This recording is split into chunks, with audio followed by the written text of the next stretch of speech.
Good morning, everyone. Welcome to the Silicon Valley Startup Forum. Thank you very much for joining us in this first morning of another week. I'm Professor E.G. Hwan from the College of Business, and I will be the moderator for the first session of Silicon Valley Startup Forum.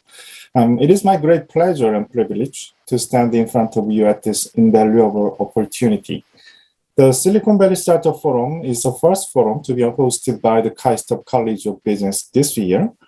We invited global experts in the startup area and composed a total of 10 sessions regarding the establishment, development, and growth of a startup. We hope that it will be an inspiring and motivating momentum for our students and members to gain insights from world-class outstanding scholars and experts on how they should design and scale up innovative business models. Today, the first speaker for this forum is Mr. Kim Jongkap, the Chief Executive Director of Vol.4 Center. Mr. Kim is an expert who has helped more than 500 Korean startups to advance into the global stage in the World Center of Startup, which is Silicon Valley, for the last 20 years. Mr. Kim also took a role as an incubator for many Korean companies in Silicon Valley, which is a location specialized in the information and technology. And so he was once dubbed as the living testament of the Korean ICT industry. I hope that all the entrepreneurial students full of technological knowledge and talents here today take as many insights and tips as possible from Mr. Kim. Today's session will begin with Mr. Kim's 1-hour lecture, followed by a 1-hour Q&A session. In the Q&A session, Mr. Kim will answer the questions submitted in advance and through the live chat during the lecture. Now, why don't you welcome today's speaker, Director Kim Jongkap. Thank you for introducing me. This is Jongkap Kim. I'm in charge of Vol.4 Global Center. I'm gonna share my slide first.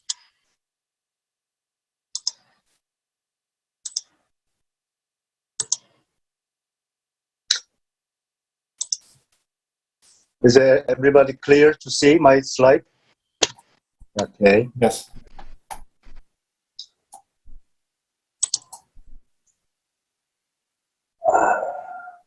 As the Professor Lee introduced me, I'm in charge of the startup globalization as under the Ministry of Science ICT of Korea government. Its name is Vol.4 Global Center. Before I joined the Vol.4 Global Center, I was working at Silicon Valley for the accelerator, incubating for angel investment. Even myself, I do the accelerator program as a private sector, and some years I was working at the technology, the commercialization at the ETRI, Electronic Telecommunication Research Institute of Korea. So based on that experience with the Silicon Valley network, I'm trying to help the Korean tech company or startup to the globalization. Before I proceed my presentation, I want to share some map. This is a 1-to-1 scale map, which is Silicon Valley and at the same size of the Korea. Actually, when he called the Silicon Valley, we call this is from San Francisco to San Jose downtown. This area is one cluster of the we call Silicon Valley, and then in Korea, this is kind of a Ujeongbu, from Ujeongbu to Pyeongtaek, and Incheon Airport to the Icheon. It's a very large area to cover the one single cluster of the Silicon Valley. So I just introduced this map to understanding what the Silicon Valley means. Is a very huge cluster, which is a fund size like $30 to $40 billion. They have it to invest the startup, and then like 10,000 startup every year they produce, and about 4,000, the global headquarter corporation located in Silicon Valley. It's a more bigger and bigger every year. And also the many, like the 400 venture capitalists actively working in the Silicon Valley. So if you imagine the Silicon Valley is a huge cluster, and there's so many top talent from all over the world join the Silicon Valley and compete every day to achieve some success. Now, I want to share a little bit very simple video clip. I download this YouTube, and to understand what's the tech developer and the market demand difference.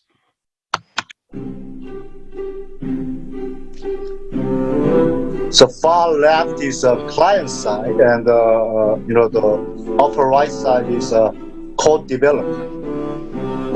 This is a very the well explanation of how the developer understanding the client demand.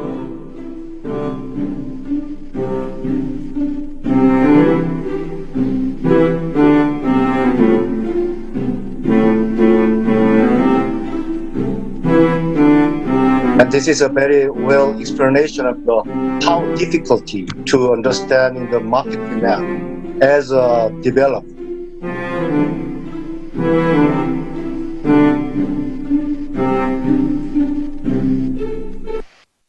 You can see the. I'm sorry, Mr. Kim. I'm sorry. I'm sorry to interrupt you. We have some problem with the shared slide. So, okay. Could you just shut down the shared slide and then retry? Okay. Yeah, because we can only see some part of your materials slides. So from the beginning. Yeah, but you can just continue with the from that one. I think. I mean, you may. All right. Can you? Now it's okay. Yeah, I think it looks fine now. Yeah. Okay. All right. Thank you. I'm sorry, but no problem. Actually. Yeah. This is I captured this statistical perspective. How many ideas can be a very scalable and successful startup company. So this is a typical statistic. 1,500 idea out of that, like 1,000 people can getting together to develop their idea. It's about like 60 teams. And out of 60 teams, about 40 teams are teams up, like a startup, establish the company or something like that. And then out of 40, there are only 14 potential startup can be starting and getting some fund, any size of the fund. And out of 14, the 4 startup can growing after serial investment. And out of that, 1 significant company can be a scale-up, like a startup. So it means 1,500 ideas can, out of that, only 1 significant company can be growing up. This is a very hard and a very difficult process to achieve the success. But so many the potential entrepreneur and candidate of the startup, they dream some significant company, but this is a huge and very the big challenging to be a success as a startup. This is well summarize how difficulty and startup and why the startup is difficult and why so many ideas are gone and why so many startup fail. Actually, the CB Insight give us a very good statistic number. Majority reason why the startup fail is they produce a product which is market doesn't want. The term is a product is not fit market demand. Actually, 42% is not market need, and 17% user unfriendly product, which is the same as market doesn't need, and the 14% ignore customers. is more rude than the market doesn't need. So all this over like 73% of the reason is belongs to product is not required from the market, and the customer doesn't need the product, but the development they keep doing the manufacturing or to develop the product. That's the main reason of the startup to fail. But the other aspect of the explanation, the failure, this is I think the typical Korean startup procedure. They make a team and that they searching the technology or they have a technology and that they got some fun, small fun. And then they starting to develop their idea and the product. After they develop the product, they go to the market and they're showing their product to the customer. This is a typical process. And I found out in the Silicon Valley, so many successful startups in the Silicon Valley, they do it this way. They finding the potential target customer first, and then they develop the product or idea based on the customer need. And then last milestone, they make a team and that they searching the relevant technology and that they getting some fun. So this is a total reverse, the different direction of the teaming or startup formation. So when the explanation of the more traditional companies R&D development based on the lower part is R&D, prototype, manufacturing, sales, and marketing process. All this process, market study, which is a market demand, is involved each step. And then the probability of success is much higher than reverse process, like a typical Korean way. So the other terms, I said, when you're teaming up the startup, please include the market or the business side people as one team founding member, not just the teaming up the all engineer or all same area of the specialty. Diversified of the specialty on the one team is much higher probability of success for the future startup process. So this is a summary. Either blue line is a typical way, R&D, next step, prototype, and the manufacturing, sales, and marketing, and then market study, go back, and the version 2, version 3, version 4. This is a long way to progress, and it's not easy to achieve the success. Rather, lower part, the yellow part, is like all staff, market study should be involved as a main role. So R&D based on the market study, prototype based on the market study, manufacturing based on the market study, sales and marketing also based on the market study.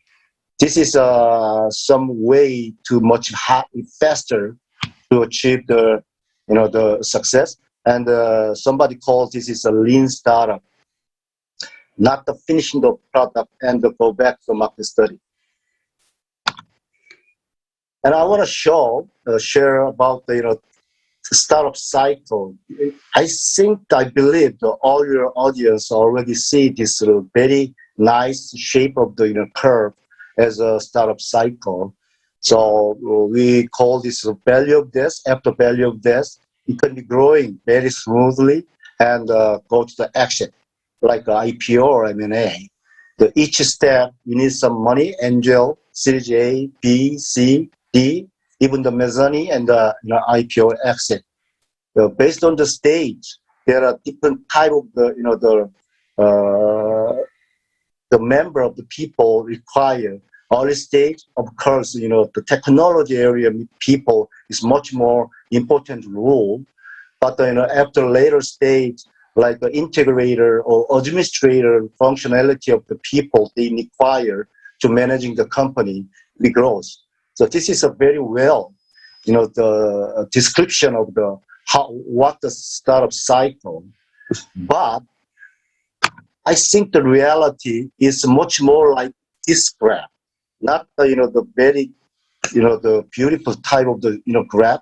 It's very wiggly and so many wrinkle type of the graph.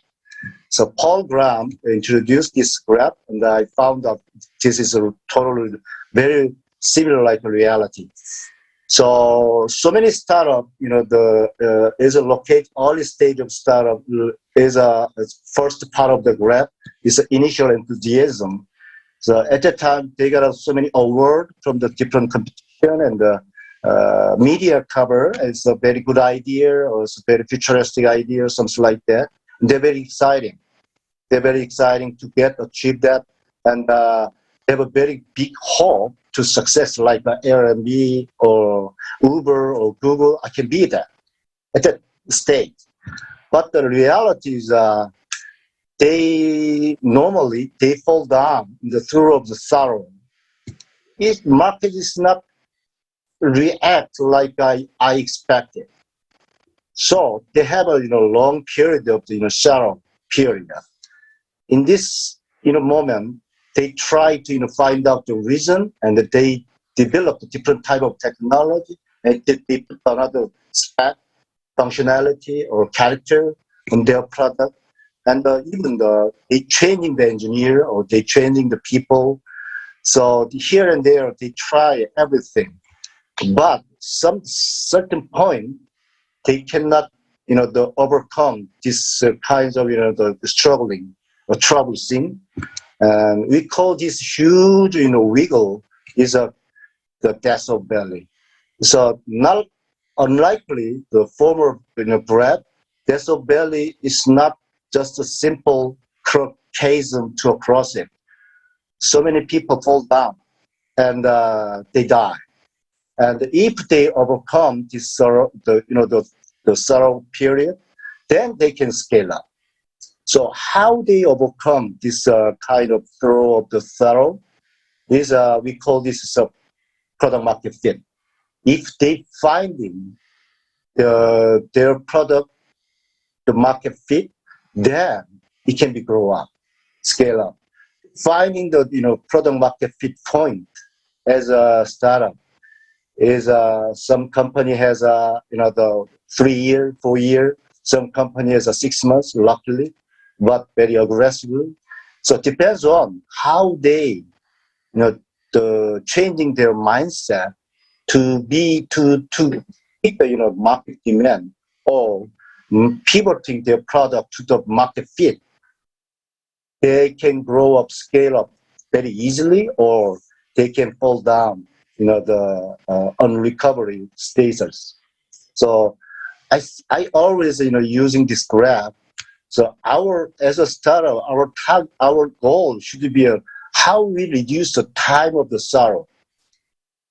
That's I think the success factor. And if you do it is reducing the time activity very well, then it can guarantee the scale up and the success of the startup. So so many people asking me, what's the startup daily process, daily progress, or the daily activity? And so using this chart, it's very well known block diagram. Always the startup looking for some finding the fit to what, something like that. So it's starting from the always market first, and the customer, client, demand, whatever, market first. And they have an idea or some hypothetical product. So from the market, they should be finding out the product market fit. After you finish the product market fit, then you should sell your product or services. So based on the product, you should fit the channel. Which channel, sales channel, are you gonna using to sell your product? So it can be a B2B, B2C, B2G, or B2C, whatever. There are humongous of the channel source, and you should find out the right channel to fit your product. After you fit the channel market, product channel fit, then you should develop the business model. So every channel has a different type of the business model. So in that case, it's based on channel, you should model channel fit. After you fit the model channel, business model, then you're going to check the market again. Is it good and workable, the business model to the market? Because of the market always changing. So these processes are daily ongoing process. Even though the founder sleep in the dream, they should do this fitting process always. Sometimes diagram fitting or require like a product business model and the market channel. So after this process, the fitting process is done, then I think your company now getting some right market and the right product and the right business model with the right channel people, channel players help. So this is a very simple summarize of what the startup doing and the daily work process as a startup. First stage is from the starting the market and finding out the product fit. This is a very well famous business model canvas. Out of that, two pillars like a value proposition and the customer segment. Somebody calls this a customer segment, and somebody calls this is a ICP, ideal customer profiling. Yeah, is these two pillars fitting process is a very fundamental and the starting point as a startup to develop their the business for the future. So when you choose the customer segment or ideal customer profiling, then based on the customer segment, you need to develop the relevant value proposition. If you're changing the customer segment, your value proposition should be changing following the customer segment. But there's so many startups, because of lack of resource, they developed a certain value proposition, and they always present the same value proposition to the different type of customer. It cannot be worked. So this process is a very dynamic and always changeable, but principle is always fixing to the customer segment and point to the customer's requirement, and then present your value proposition based on the customer. So I try to emphasize the product market fit is always firsthand your homework to do for the future startup process. Today I have very limited time to present, so I'm going to introduce a very little bit of then what's the next channel is as a technology product. I talk about today more focusing on the technology company.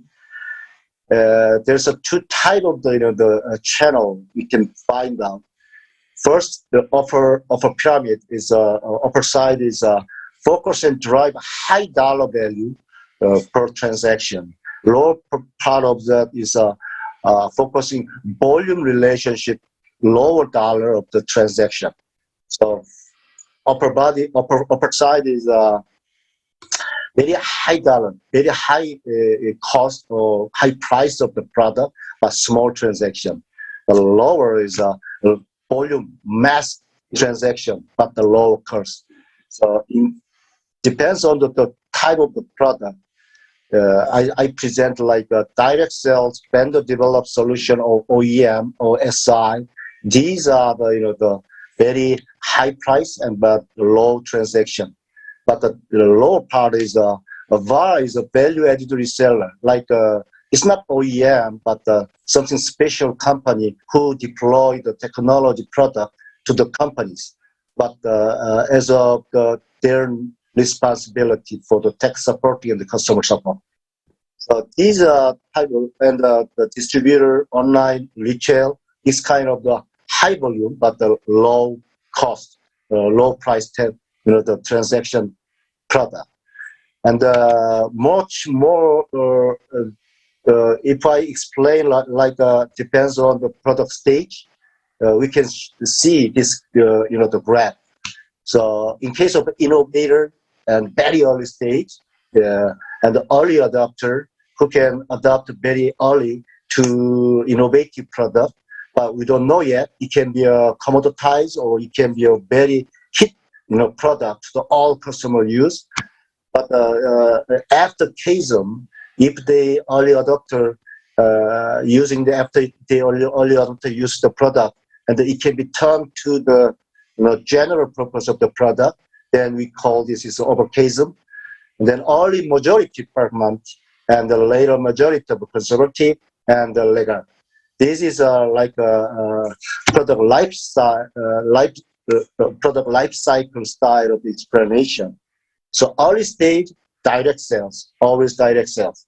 So because we don't know yet how many the customer want to, and it can be spread out all general market. So one by one, the startup try to sell their product. And in this case, like a little over CASM period, then the SI looking for some innovative new product to apply the company's system. And then, like the early majority fragment status, then OEM, and I told you about value added reseller, they are looking for that kind of product to apply very new innovative system or services. And then electronic remarketer distributor, the later part. So you should find out which life cycle your product is located in. And based on the location of your product position, then you should find out the right channel to matching up to your sales. Of course, is business model is very simple, like the economics basic theory, customer and demand, the supply and demand. But in the startup, we call this is a lifetime value, like a revenue, and customer acquisition cost is like a CAC. In case of there's a middleman between the customer acquisition process, then the cost will be more higher, and your margin, your profit is much lower. But no matter what, the main principle of the business model is how the BP point, the balance point, you get the BP point as early as a start. In the traditional the business model is a year 3, year 4 is okay if they proven and the growthable. But in the startup, the short-term BP point is much very important. Be scale up, like exponential growing up. So this is how you maintain the balance to be cross point early of year 2 or year 1 is always better, but year 3, year 4, whatever. If you can get the cross point and you're getting more profit, you can show that, then I think you can get the investment from the investors. So this is a kind of the product market fit as a value proposition proposal, and the channel depends on your product character, what kind of channel you choose it, and how it depends on the channel how you make some certain the balance point. This is a process of the startup. And then to achieve this kind of feeding process, and then explain or present your idea, your product, it can be doable and it can be profitable and it can be sellable to others. I strongly recommend you should think about this MRD, market requirement document. These are kinds of basic principle, the written down document style of the contents, or whatever or whichever kinds of if you're doing some startup as a founder of a CEO, you should keep in your mind this configuration always. But recently, so many people emphasize pivoting or MVP or lean startup. They skip so many things of these requirements, and then when we have a dialogue, so Q&A with the startup, they don't prepare their answer that much. So I present this is a whole cool content of the MLD. Is a target market, competition, design characteristic, like a wannabe characteristic, and the must-have characteristic, and the estimate development cost, distribution, how you distribute your product, and the configuration, your system, your software is necessary to the configure or not, and how easy this kind of the UX matter, and the user manual, and the licensing requirement, what the structure of the licensing, and the manufacturing needed or not, what if you needed the manufacturing, is outsourcing manufacturing or in-house manufacturing. The packaging is very important. How you deliver, like the packaging, it's kind of even the download, which download, the route, how you gonna choose, something like that. And the maintenance, how you maintain your product, how you support, tech supporting maintenance or customer support for the maintenance. And the documentation is always necessary, like a white paper or tax spec or catalog or business plan, one-page summary, and the forecast. What will be your forecast? It's not a matter of the correct or not correct, but the reasonable forecast. Impact on other product, preliminary schedule. These are the one set of the MLD, and no matter what, any state, you should have answer on that question. Sometimes you don't have yet answer, but that's the another answer. So you can clearly deliver. We don't know yet, but we'll figure it out next stage, or we know this is something like this kind of answer. So especially in Korea, I found that not many company has this kind of document. They are not good at the document. So, Q&A session, they always hesitate. And because we are startup, we are lack of resource, we don't know. But if I get the money, I will figure it out. It's not kind of a good answer. So you, as a CEO, as a founder, no matter what stage or size of the company, I think minimum you should think about answer of these questions. And then after you are ready to fitting all product market and the channel and the business model, then I think you are ready to market requirement, documentation. After you finish the MLD process, the research and figure it out the market condition, then I think you are ready to prepare the sales and the development of your product. It's a kind of parallel process. So we call this as a sales tool.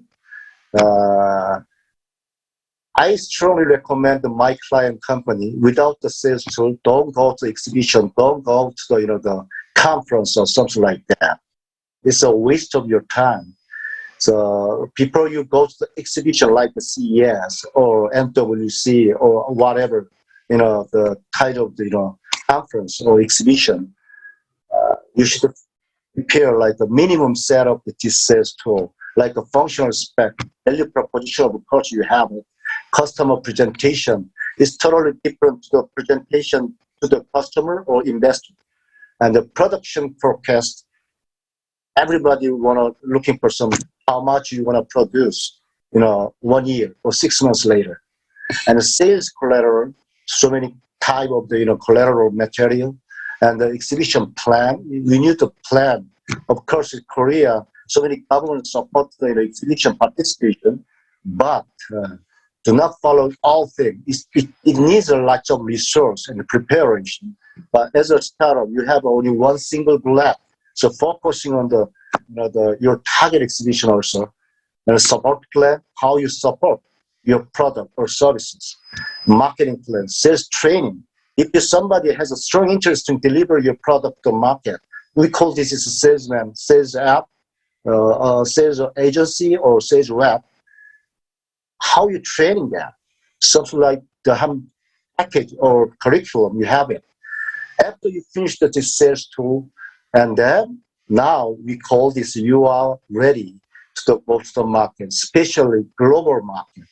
In the global market, we don't have any choice that much. Everybody, play with this kinds of, weapon or some readiness. So you should get ready to the global market also. And then next is a go-to-market. Now you are ready to go to the market And the go-to-market is at the time you need some promotion, channel development, partnership, exhibition, third-party voice, industry network, and the product marketing. These are the next stage of the market, go-to-market, and now you are officially enter the market and showing the product. So before go to the market, there are humongous of the job, homework. You should do it. So I guess it looks like some complicated, but the main fundamental starting point is the product market fit. If you do the well product market fit, then other feeling is much more like a natural, progress process of the as following. So I think it's very precisely somebody make a formula of the success of startup is idea plus timing plus plan and multiply execution. This is a very well summarized. So idea, of course, you have idea, and I don't know, it can be a good idea or it can be a bad idea, but minimum you have to have idea, and you will validate your ideas through the product market fit. The timing is a very another important issue, I think. So too much early or too late is not always working at the market. So right product on the right timing is very important, and we can learn from the past experience 20 years ago, 30 years ago. Now we try to find out what's the good timing on that. And the plan, I said, before I told you a lot of the segment of the area of the activity, these are the related to the plan. So these are three, the item, ideal, timing, and plan is a must-have item. You should have it. But the more important thing is execution, how you execute, and how fast and how, the huge amount of the execution effort. There's a multiply, action area. And then is the reaching the target success. So more detail of the explanation of this formula is idea plus timing plus plan is a kind of the always changeable. This is a set of initial assumption. In Vol.4 Global Center, I call this hypothetical product. So I think this my idea can be doable at this moment with the kinds of this process of plan.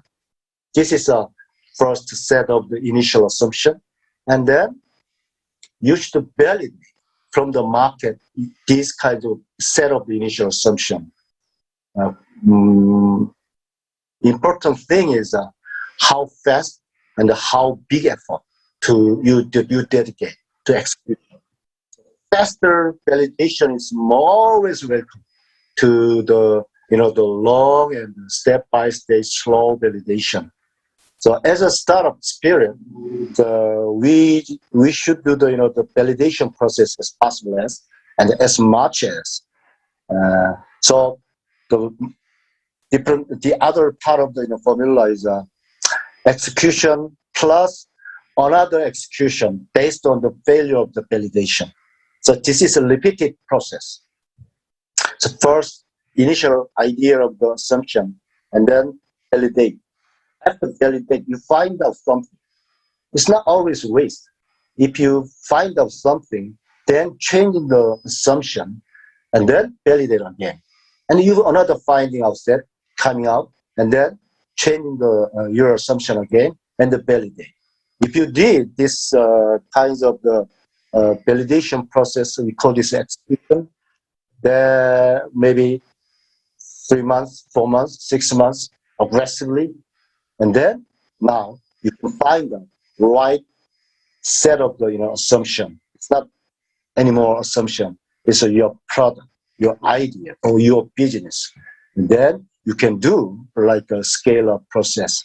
So I'm not sure if fully deliver my message is idea is very important, but if you find out some great idea, execution is much more important than your create the idea. So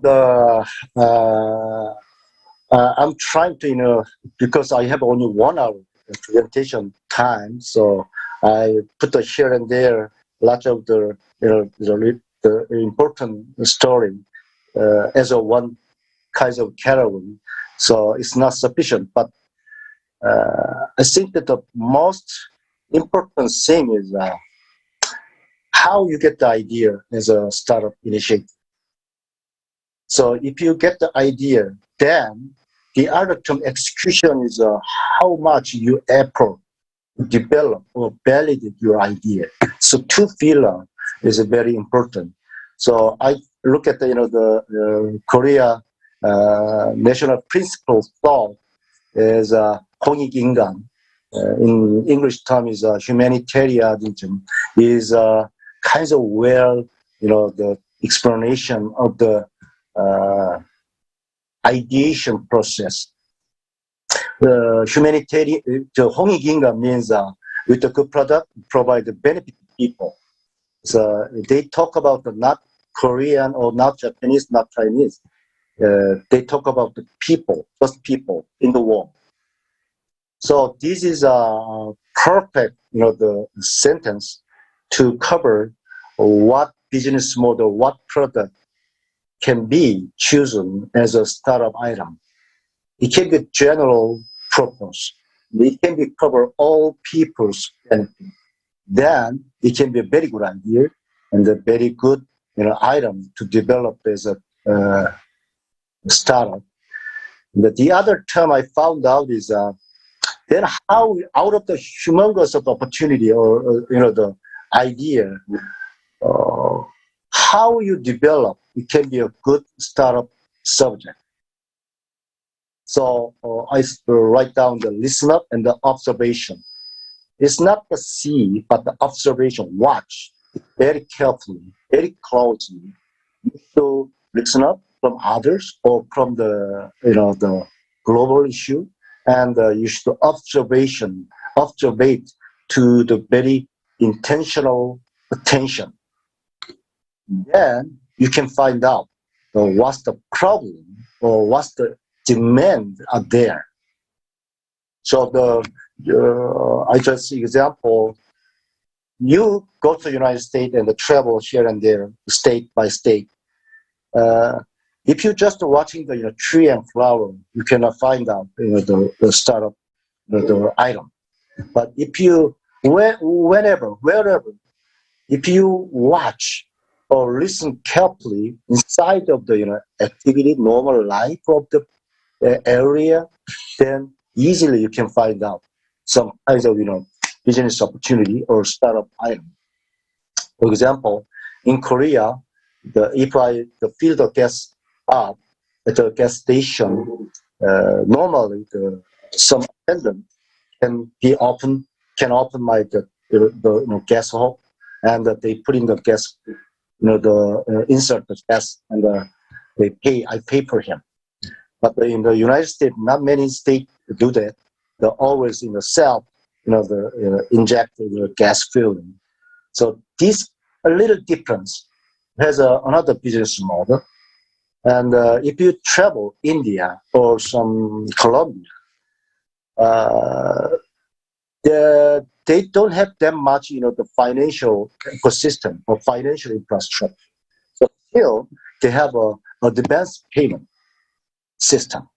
So as the field worker, they need to kinds of money to to feeding their family. But the 1 month or 2 weeks terms of the payment, they cannot wait for that. So they asking the company advance payment based on their work. But in Korea, we don't have that system yet. We don't have that system, not yet. We had that system 40 years ago, 50 years ago. But now there's so many financial infrastructure developed. So I don't think there are not many people, getting some advance payment so far. Whether they get the loan from the bank. So if you travel like India and Colombia, if you're watching their daily life process, or how they, the living there with the family day to day, then you can find out that. But in Korea, we don't have the system. But we have tracking system, or like with the smartphone, we can track how many hours they work and then where they work, something like that. But with this system, if you can apply the kinds of advanced payment, you can find out the great, huge market opportunity in that developing country. These are if you just travel and watching the palace or museum and take a picture, then you cannot find out. But if you look at the more detailed, close, observation or watching, then everywhere, every time, you can find out the startup business opportunity. And the last time is, I think it's very important to the startup candidate or future entrepreneur, is a subjective idea. Make the subjective idea is objectification. So do not, the binding in your opinion or your, peer group opinion only. So because if you have friends, so friend is very relevant to me. The very large of similarity, the thinking way or prefer or not prefer. That's why you make some friendship. So if you find inside the group or some small peer group and develop some product, it can be very easily fail to the market. Because in the market, there are so many kinds of the people, there, and their preference is so different. So how you meet up? You cannot insist your idea is always right and your idea is always better. Because I told you 73% the company failed because they insist your product is good, your product is excellent. But the market doesn't think like that. They deny your product. So that's why they fail. So I strongly recommend, if you have some idea or some great product concept, please, objectification process you should take it. So just put side of that, put that, and asking them whether they like it or not, which characteristic they like it, or what kind of functionality they need. You are just a messenger or deliver the product. You are not a god to control the market demand. I think only Steve Jobs can handle that. But normally, we should following the market demand and then develop the product based on not my preference, but the general people's preference. Then it's much higher to be a success as a startup owner. So this is my epilogue. So summarize is the listen and the observation and following the demand of the market. That's the very important piece of the success. And then if you're starting your own startup, then execution means speed and the volume is very important. So I don't know, all the founder and the CEO has a passion to be success, but not always all the founder do the effort, the execution faster and high volume. If you commit the startup, then dedicate all your life dedication here to the execution. You validate your idea and your product. Okay, and I think that this is my presentation. And if you have any question.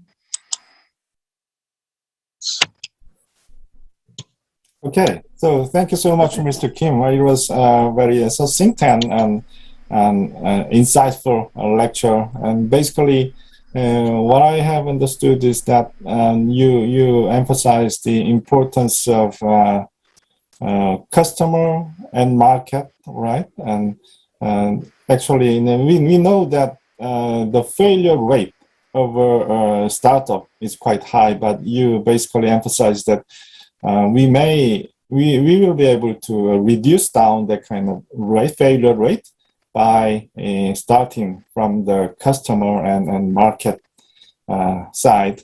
And in that regard, actually, is it possible for you to replay the video you showed early on? Actually, because of a technical problem, I mean, some of the participants might be curious about that one.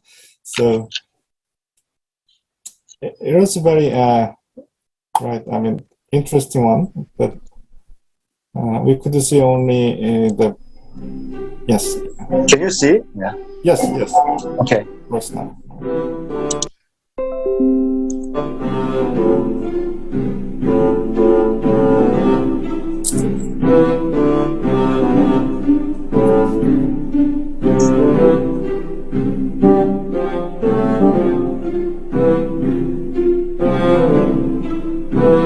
Oh, there is a time lag, I think. Yeah, actually, the client tried drawing like a turtle. All right, okay. Yes, like a turtle. But the developer coder, actually, he screwed up like a bullshit.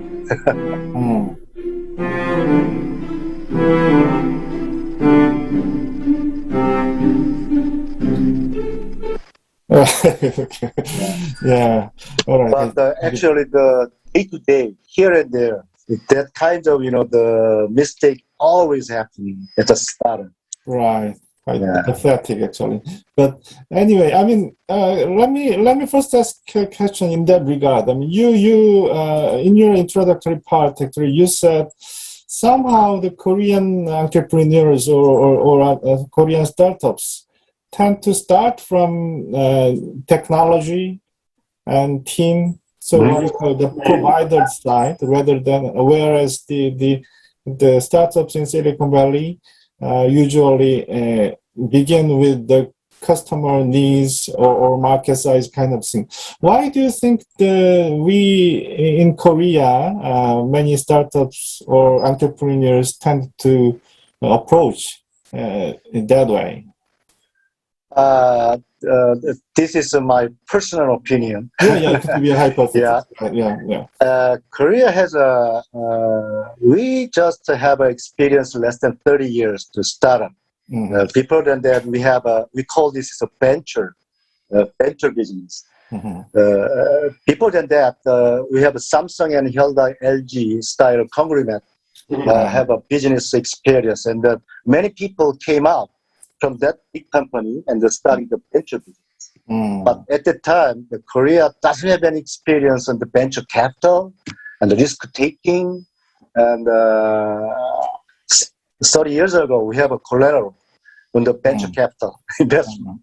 But now it's totally different stage. But we have tendency to following their business manual and their process of the development. So this is kind of the impact to the startup venture business also, because I was a R&D engineer at the Samsung for 20 years, and I came out, but I have a tool, only have a Samsung's tool, but at the time, all company following the R&D first, because there's no market opinion. Yeah, they always ahead of the Korean market. So I think that that's the make a little the legacy problem, and still so many young people following that kind of old style mentor and experience. But Silicon Valley, their idea came from the company or market's problem point. For example, if I develop an ERP or CRM solution, I never create, as a Silicon Valley entrepreneur, I not trying to develop from the basic scratch the whole package of the CRM or ERP, but rather I was working at the CRM company and I found out the pain point. So I developed this gap filling solution to providing my former company. So I have already demand voice. demand requirement. Right, right. Yeah. So, but in Korea, not that many that kinds of market exist. So that's why so many young entrepreneurs focusing on not B2B model, but B2C model. All right. Okay.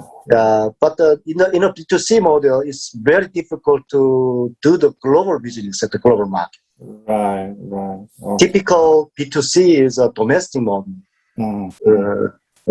Rather, we import, the successful business model from the global market and localize at the Korea B2C market, like a coupon. Yes. Yeah. So that's why I'm trying to, giving some, the explanation to not following the old legacy process to compete the Silicon Valley. Please follow the Silicon Valley way. Yes, yes. Yeah. In some sense, I think it is quite natural that people actually start from what they have, actually. Yeah, it is quite natural. But, I mean, in terms of business, Right. it's not an appropriate approach. But business actually can survive because of the market, because of customers, right? Not because of my own something, right? Yeah, so that kind of, change in terms of approach or in terms of mentality or philosophy, I think is needed to grow, to nurture more, constructive business models in Korea. And we have a couple of questions submitted before this presentation. And this one is quite provocative because as a business professor, this is a bit, embarrassing, but please don't consider the main audience of this forum, actually. One question from Amor Agrawal was that, is a degree, I think it's he or she was saying about the academic degree, is a degree in management or business management hugely beneficial for a successful startup? My answer is definitely. Definitely it can help. Because that's why in Silicon Valley, so many big companies like Cisco, HP, they send their employee to the business school after certain experience of career. If it's not necessary, why they spend their huge money to the re-educate? Because normally they came from the engineer side. But to do the business like you said, they need somewhat else, not engineering part, but the HR or marketing and the sales. If they don't know, then they cannot, be like a manager level or managing the business, not the product development. Right. So, for example, we so many times called, the ego, engineer ego. So the investor always looking for they have an ego strongly or not? Of course, as an engineer, without their ego, they cannot keep their research. Yeah, they easily forget it or give up. But it is necessary to having some little ego. But in the business, not R&D, how they hide their ego and pretending they are very neutral and try to help the customer. That kind of mindset, the behavior is very important. I said, for example, product market fit process. So many CEO, founder of the technology founder, they try to sell to approach the product market fit. But product market fit is not a sales process. It's a validation process and getting feedback from the customer. But they don't know how. They try, how about this product? Then 99% all typical normal people answer is the same. Not bad. It's good. Yeah, because a human is always to be a kind. They don't want to say negative something in front of the third party. So then they got it. Oh, everybody like me, and they say okay. So they did starting the deal. But if we have question like, do you like this color?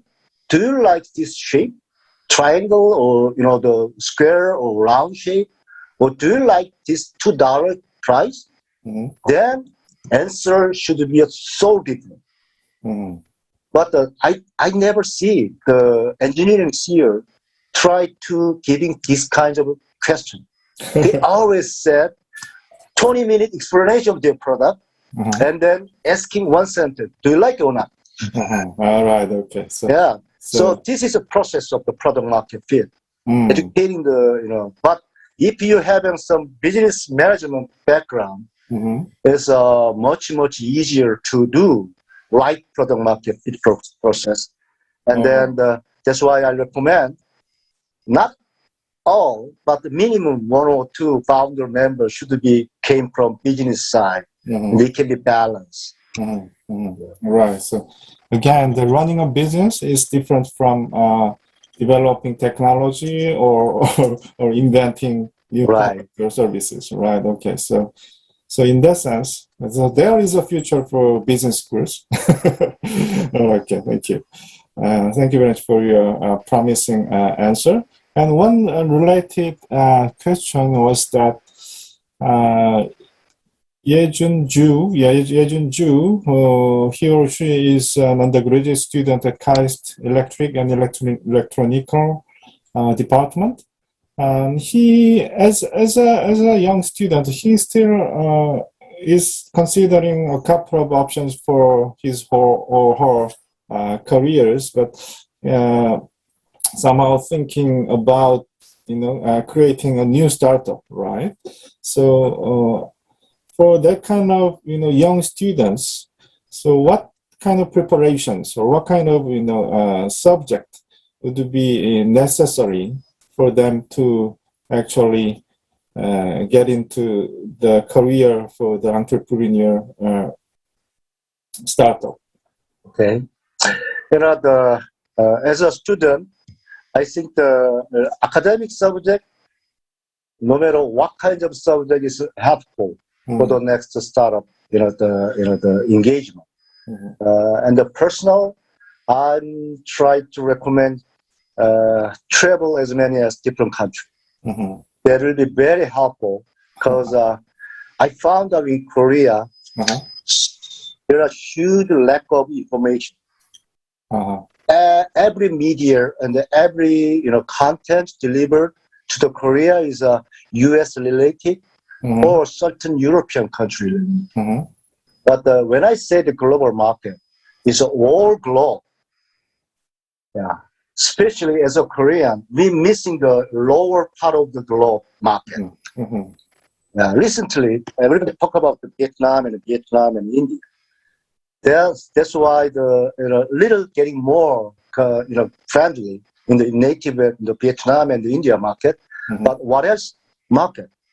For example, Latin America market doesn't know. They don't know. But as a market viewpoint, there are another 50% of the global market, and as a Korean startup, it's a huge opportunity. So intentionally, I'm not saying the domestic market. Domestic market is you already expert because you are born here and raised up here. You know every detail, single here and there. But as a KAIST potential entrepreneur, is you should foresight in the global market. But unfortunately, so many people develop their plan based on their information. But information is always narrow, only Silicon Valley or America or European country. So I recommend travel here and there, and then you can find so many similarities of the country by country. So many pain points as a young generation.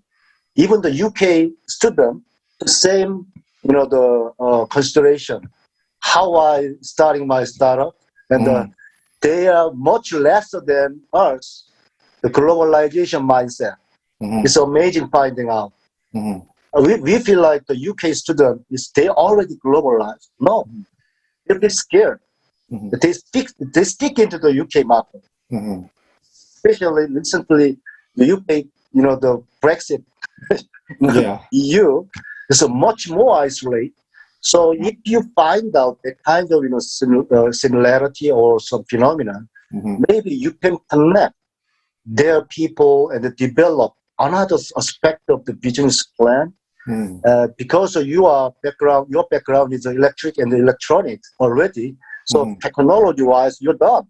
You have many friends, but I think that you need to get some more friends with the market, different market or market specialty people. Then it's much easier and happy process of the startup for the next something good time. Right. I see. Yeah. Right. So basically, you mentioned the importance of the diversity in terms of experience and in terms of your human network, right? So, yeah, it should be quite beneficial to your future career. And we have one, right, Gonsu Choi actually made a question with a real-time question in relation to your early explanation about the difference between B2C and B2B. And while he listened to your explanation about the importance of market, and he was wondering why is B2C more difficult than B2B? I mean, you mentioned that one in terms of the global success, right? Right. So can you explain that one a little bit more? Yeah. Yes, I think that the B2C market is looks very easy, simple. If you have money, if you have a bunch of money. For example, in the United States has a 51 state. For example, one state, California itself, is 9 times bigger than market. The land side and the population is always similar. So if you, for example, advertising in the bus, so you put the banner, advertising in the bus. That's the retail B2C business. In that case, in Korea, I calculate the Seoul city, metro city, cover like 1 month, about $500,000. It can be covered one line of bus. But in the California, with the $500,000, you cannot cover even one single city. Yeah, San Francisco is a $2 or $3 million for 1 week covered. So what if you covered all USA area, minimum, $100 million? That's why after Series B or Series C scale-up period, so many investors giving to the money like a $200 million, $300 million to the startup. It's not for the development cost, for the marketing and sales cost. So this is a totally different, the game. Right. But luckily they survive until up to the Series B or C. But if you have very high confidence to be successful, like to the Series B or C, it's working. But early stage, small acquiring customer is not problem. But scale up B2C has a totally different manpower. You need that, and the money side is much bigger than that. But how many venture capitalists in Korea can invest like $100, $200 million as only for the marketing? I don't think that only the SoftBank or Harvard in foreign investor can understand the B2C market. So they can put the $200 million, $300 million. But I don't think that's why I said as a technology item, B2C is much difficult to overcome the case. Right. So it could be like, because of the winner takes all kind of nature of B2C business in the global scale, right? So yeah, nowadays everybody use, Google or even Amazon. Korean customers also use Amazon kind of things, right? Right. All right. Okay. And we have another pre-submitted question from Lisa. where should we seek funding for our startups? I mean, basically, the discussion was where actually we should focus on first when we when you think about capital raising as a new entrepreneur. Could it be the South Korea or US, United States? I mean, can you compare the merits? It's about quite similar because we import all infrastructure or system from the Silicon Valley from the 1990 something. So our system and the structure is similar, but Korea has a very different aspect of the tool. We have it. Government support. There's another chunk of the big player as an investment. So it's not the equity investment, but the grant. It doesn't matter. Size is very well, the enough size of the startup.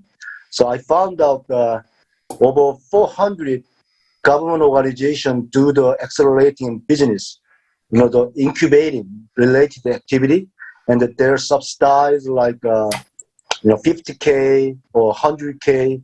Recently, minimum 50K is kind of well standard. So this is a unique feature of the Korea. There's no that kinds of investment in Silicon Valley. But without the government support, typical ways are angel investment or friend or father and mother. That's the starting point. Even though not it's the same as the Silicon Valley. We call this FF, father and mother, friend, and something like that. So the minimum you have to have 20K, 30K to starting, and then I don't know. In Korea, there's not that many angel investment network, but I mean there are lots of angel investors, but in Silicon Valley they are very well organized. So newcomer can easily find out where is the angel. But in Korea, it's very private, guys. So it's unless I have a personal network, it's not easy to find out where is the angel investor. Something. But this angel investor, another second very good money source to study. And then recently, accelerator has like a play role of investor. First stage.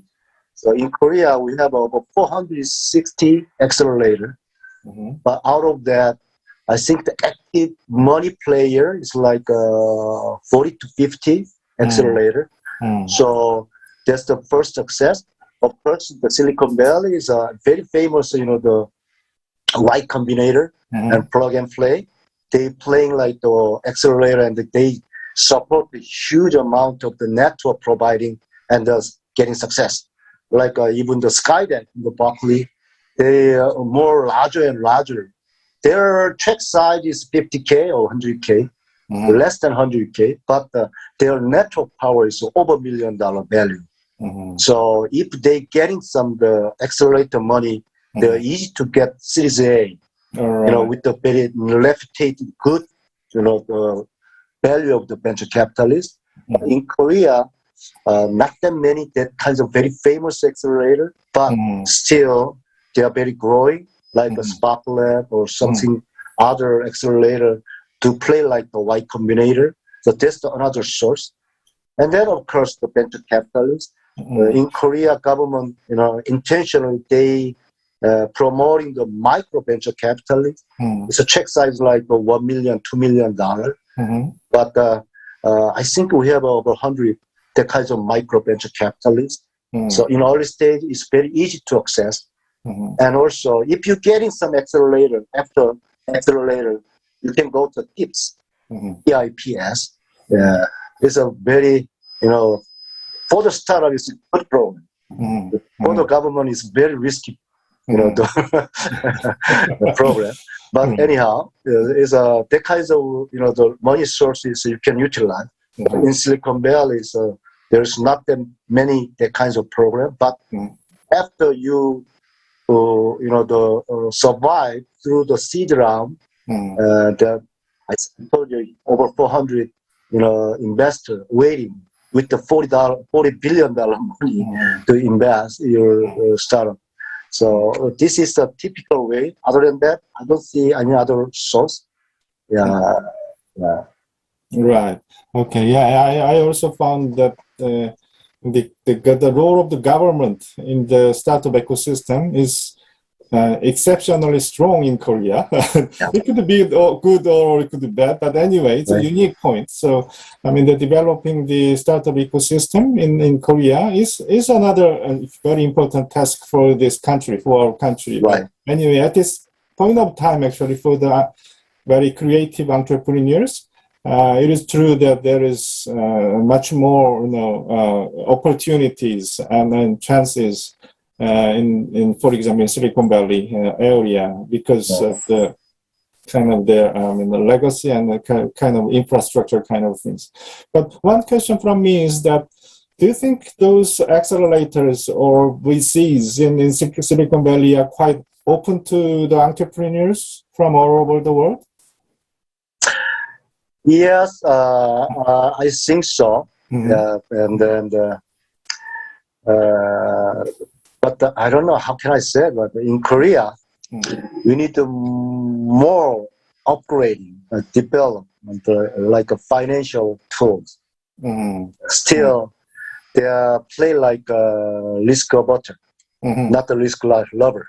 Yes, true, right. Yeah, but I think that one of the lecture of this program is Han Kim, Marcus. I like him because he demonstrated what's the risk lovers definition and what's the companion as a partner of the investor. Still, in Korea, accelerator and investor, a little lack of that mindset. So they pretending like investor, not companion as a partner, and they just focusing too much how exit. Yes. So if you die, I go down. If you're up, I go up. That's the companion, right? Partnership. But even you down, I go up. Something like that. So this is our homework. How we, the relatively startup area is well growing and well developed. So young entrepreneurs totally different from 20 years ago entrepreneurs. They will equip the global mindset. But the investor side, I need more like alpha venture style investors who can work with the startup. But in the Silicon Valley, all investors doing like that. If they didn't do that, they cannot survive. No startup goes to the venture capital like that. All right. Looks like sound is missing.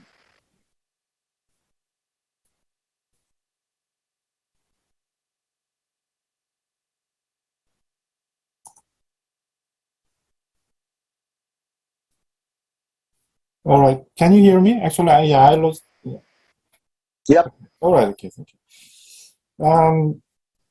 There's another question. So, I mean, in relation to your answer, actually, so that kind of atmosphere in the Korean investors community is also changing, I think. I mean, at least they don't require collateral anymore. Minimum.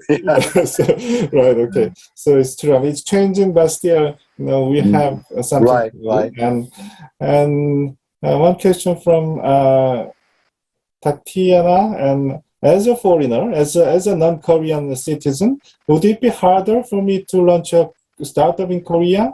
And what kind of problems may I face, actually? Sure. Yeah. My simple answer is yes, it's very difficult.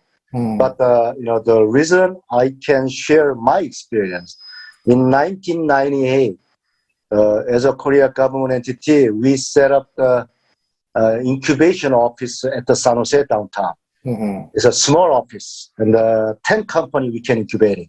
So we bring 10 companies from the Korea to the San Jose downtown, and the incubating at the Silicon Valley.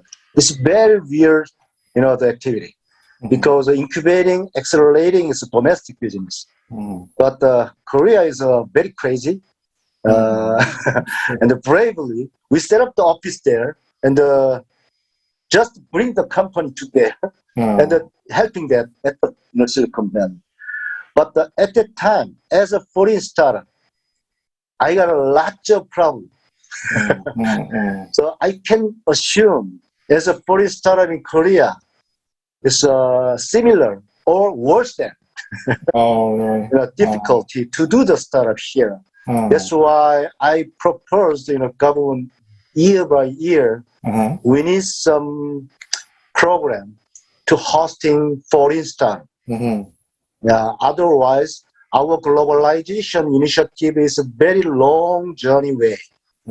But if you're holding like Silicon Valley, to all different countries startup at the one part, our globalization mission will be finished, soon.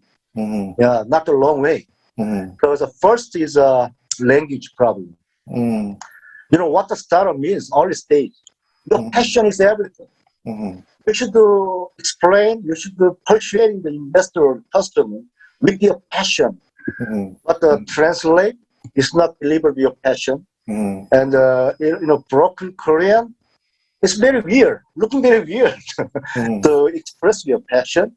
But that's the first, the obstacle as a foreign startup. So that's why my recommendation always, the hire or working with the Korean native person. So through him, you should deliver your passion and your education first. And next is the product. Something. The other thing is how you validate your idea or product with the market. To validate, you need a network. For example, you have an equipment item to supply the network equipment. Then you should know the SK Telecom people, KT Telecom people, minimum. Then you can ask them validate your idea or how much will be, something like that. But without the network, you're just guessing and researching all news media.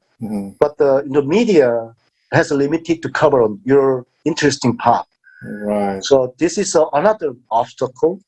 So, and then lifestyle, whatever, and then the hiring process is another obstacle. So as a Korean startup, if you open the job opening, not that many, expertise people come to us. So that's the big hurdle. I think, I'm not sure, but in Korea market, if the foreign startup opening the job, I think the Korean more shy to the compared to the Silicon Valley people. The CEO is a foreigner, and can I do? They just avoid like a very difficult to aggressively approach on that. Hiring is another big obstacle. So I can say that like 1 hour, 2 hour, what the obstacle came out, but so this is a very difficult process. But if you have some right partner, so I strongly recommend work with the Korean entrepreneur or work with the Korean startups, and then give and take. You take some network, you take some people from Korea side and to do the business in Korea, but you have another benefit, advantage. You have your origin country's market. So after you develop, you can bring Korean people to your origin country. It's a give and take, I said, business-wise. Then I think it's much easier to finding out the partner and develop your product more aggressively.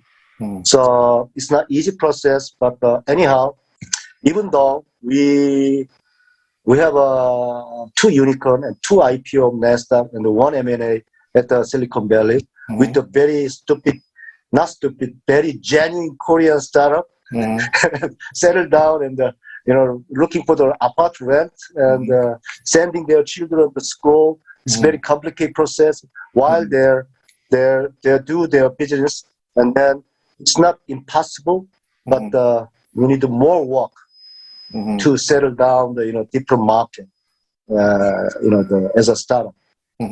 So I promote, cheer up to do that, but the using the something, wisdom Right. to how you make some friend in Korea first, I think. Right. So, Yeah. so I teach international business as well. And in that area, actually, we call that kind of resources as complementary resources. Resources and capabilities you don't have, but you can find and utilize in other country.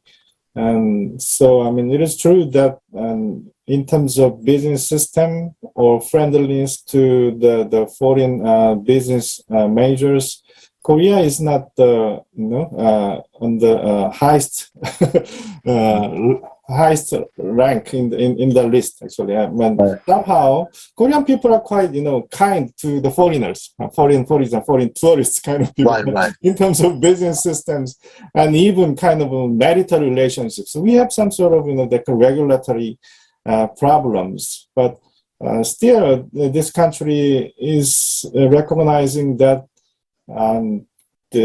the inbound globalization is also important as well as the outbound globalization. So if you think and you have a good idea and entrepreneurship, and also if you somehow like this country, then there might be a number of new opportunities as a non-Korean entrepreneur in this country. Right. That was my personal opinion. And basically, before we actually close down this forum, this Ubuntu Global Center is a very famous institution under the Ministry of Science and ICT. But could you kindly, introduce the role of the institution so that our students can somehow take advantage of that institution's role activities? Thank you for giving me that opportunity. I think that's one of my today's goal, to acquire new potential startup candidate and the research. There's Born to Global is the name itself is very simple, Born Global, and go to the global market. That's why we're working here, and we are under Ministry of Science ICT, and we deal with the deep tech company and the globalization. So unlikely other government agency, we don't have any limitation. So people IPO, this can be candidate. So not 39 years old limitation or 7 years history limitation. So people IPO is okay, and they have technology. Then we can help each other. And our program is a membership program. And the membership is a 1-year membership.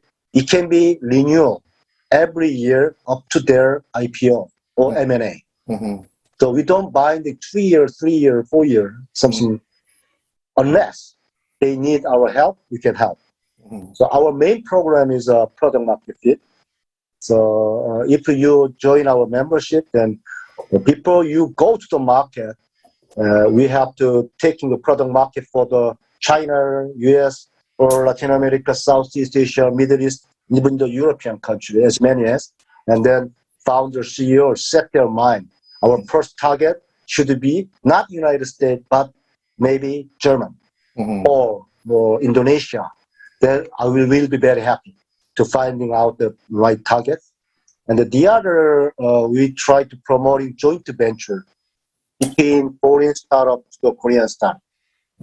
From next year, we're gonna do startup, foreign startup also we try to help them with the joint venture.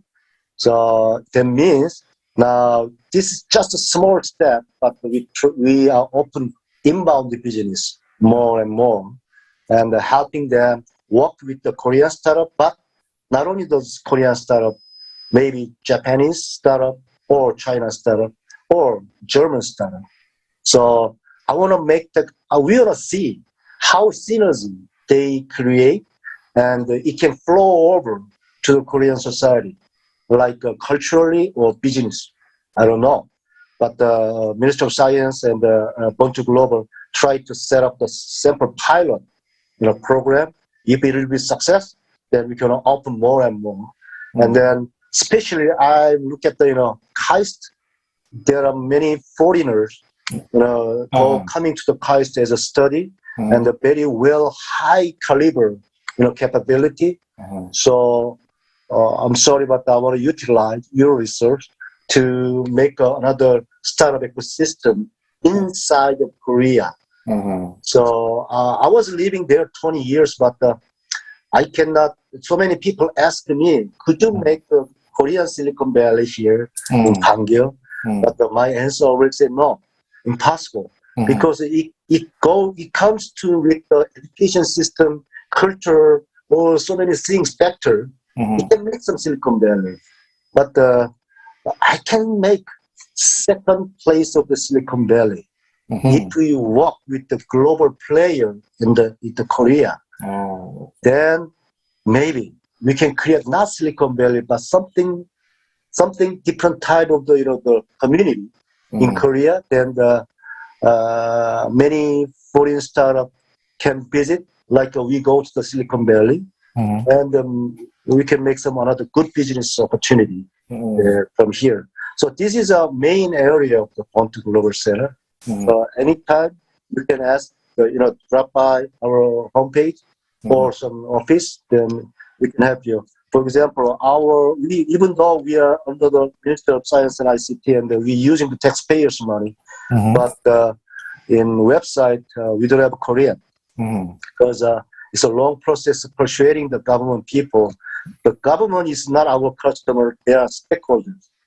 Our customer is a global market, but they don't understand the Korean. That's why I delete all Korean at the website. But it took 2 years to understand that. But now they fully understand, and they or rather help us to promoting more aggressively. So I think that I can find the hope. We can make some global press in Korea. So I don't want to, cut my trip to Silicon Valley as possible. Very tired, long flight, but I want to invite them as many as into Korea. So please apply the Vol.4 Global as many as, and we try to help you. So thank you very much for your honest answer. and so in terms of the nationality of the CEO, even the non-Korean citizens can apply, right? Is it? Yeah. True? Yeah, but because if you want to get the grant or government subsidy, money in terms of the subsidy, then we don't care of the CEO or something, but inside of the company, 40% equity should belong to Korean nationality. Oh, right. Yeah. So if you go giving some stock option to the Korean employee, then it can be accumulated. All right. So yeah. So this is just first trial to make that. Yeah, actually, it is understandable because it is an agency under the Korean government. So, right, it is quite acceptable. But we are working with not only the Korea government, but the World Bank, Interdevelopment Bank, Asia Development Bank, and the Africa Development Bank, and the Green Climate Fund. These are global organizations giving us some money to help the startup. In this money, we don't care of the nationality. So we have two money sources. One is the Korea government, one is a global organization. So I think we'll see which money can fitable the demand of the company. So what are the conditions of those grants from the government? Do they? The Korea government has always competition. Right. So we select 100 companies per year because we have a limited of the budget. So just yearly we select like 100 companies. We provide 100K grant for each company. But not direct grant, but the compensate consultation fee. Yeah, product market fit is needs some consultation from the target area. So we spent the 10K and patent filing, minimum 20K, 30K provided. or business, legal consultation, account consultation, marketing consultation. So consultation fee we providing like up to 100K. The other money grant is a joint venture. If the Korean company having some joint venture other countries company, then we giving 100K up to 100K grant to free test. Because joint venture is very difficult, more difficult than men and women's meeting. So there are high possibility to failure after due diligence. But that's why so many startups is hesitate. The due diligence is cost. So we provide that due diligence cost up to 100K. All right. So you don't lose anything. Just try it. After your success, okay, take it. Right. But if you fail, government spend 100K just enough. Yeah, Right. nice try. So grant is grant. I mean, you don't require any sort of monetary return or kind of things, right? No. No, right. Okay. That's pure if grant. I attach that, then nobody apply it. and maybe lastly, in that sense, can you briefly share a good example of a Korean startup who helped very successfully with One Global Center? Actually, we have two cases. I want to share this. One is Vanderbilt. Recently, they finally get the title of the unicorn. This is a Korea first unicorn as a software and B2B software at Silicon Valley.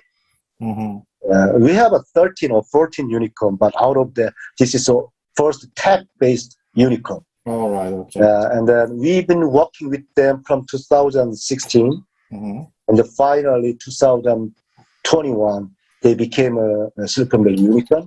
So these cases, they developed kind of the messenger program within the pregnant women's community. So when they pregnant, they share some idea or some pain or which hospital is good or something like that. So they developed training messaging platform, but they cannot find out the business model. Who pay for it? This is just a free services community. And then, but we find out that their engineering team is excellent. It's too small product for them. So after 2 years, we portraying the investor, and then we changing all this business model from the community trading side to the trading bond for the B2B company. But in Korea, nobody understanding on that. So we bring them to the United States with the 20K seed money. But before they go to the United States, they have a Series A, like $1.5 million already. But for the generous understanding of the investor, they allow reset and they go to the United States. In the United States, they starting from the scratch. So apply the Y Combinator, fail, second apply the Y Combinator, and they finally got the permission. From now that, early of this year, they finished the $150 million Series B closing out. And now that they are ready to scale up, they have over 20,000 clients globally. So this is one case. So go to the Silicon Valley and commit there, IOV style, and they're getting success. The other company is RID, RIID, is an education platform company. Recently, the SoftBank Masao Son invested $200 million. This case is not moving headquarters to other country, but they expand their business as many as country outside. Not United States, but a developing country.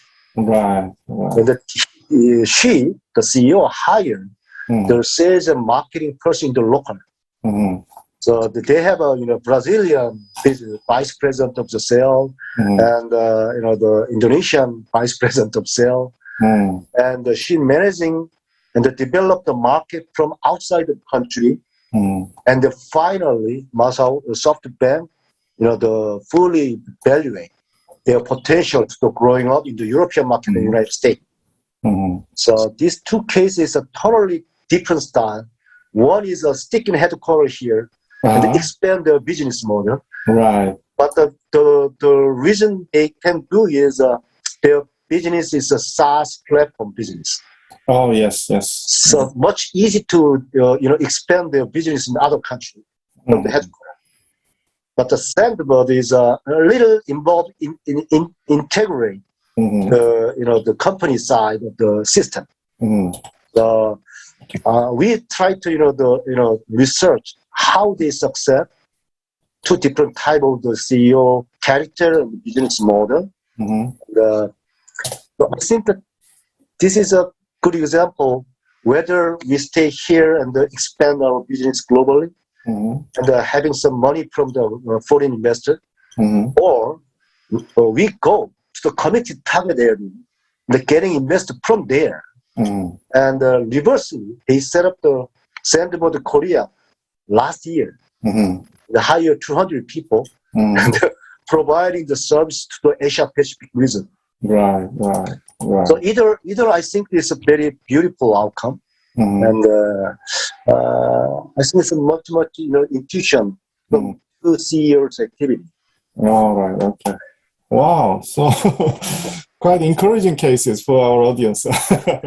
Thank you very much for sharing us. And actually, many people may not know that kind of the stories behind the success of those startups during their globalization. And I do appreciate the active role of Born2 Global Center in that process.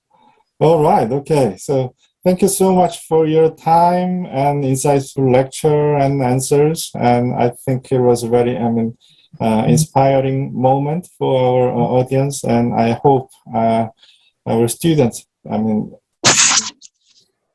should be more actively participate in the entrepreneurial process and open new opportunities, new windows of opportunities for the better society and for the better globe in the future. So let me conclude our forum here, and then thank you so much for your lecture and answer, Mr. Kim Jongkap. Okay. Thank you for listening. Thank you very much.